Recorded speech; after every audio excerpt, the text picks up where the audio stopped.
Sukar untuk memuaskan kehendak setiap individu kerana lain padang, lainlah belalangnya.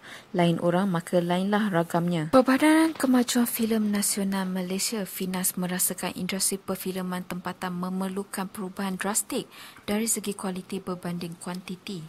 Namun, adakah kutipan yang tinggi menjanjikan filem yang berkualiti?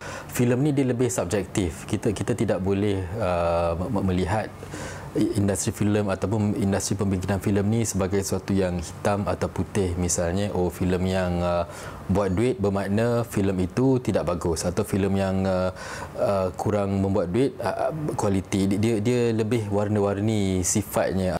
Filem Munafik mencipta rekod sebagai filem paling pantas mencecah kutipan 19 juta ringgit dalam masa 26 hari dan filem Malaysia paling laris sepanjang zaman. Melihat trend di Malaysia, filem bergenre aksi, seram dan santai lebih pecah panggung. Nampak juga Munafik tu dah kualiti dia lagi bagus.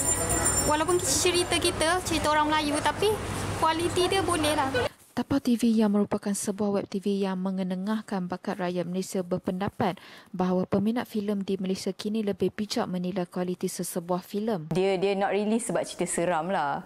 Sebab sebelum ni pun Polis Evo dapat kutipan paling tinggi pun orang kata sebab the story memang very high quality, and then dia memang critically acclaimed lah. Lepas tu dia punya visual pun cantik. Dia macam pakai premise of Malaysia tu nampak cantik gila. So I think Malaysian mostly they like quality movies. FINAS mengharapkan lebih ramai penggiat seni menambah baik kualiti filem dari segi teknologi, jalan cerita dan promosi filem yang meyakinkan.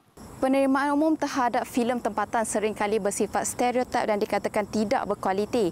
Namun filem Munafik sehingga kini berjaya mengutip berjuta-juta ringgit dan ianya sekaligus mencipta satu revolusi baru buat industri filem. Saya Atira untuk MCTV.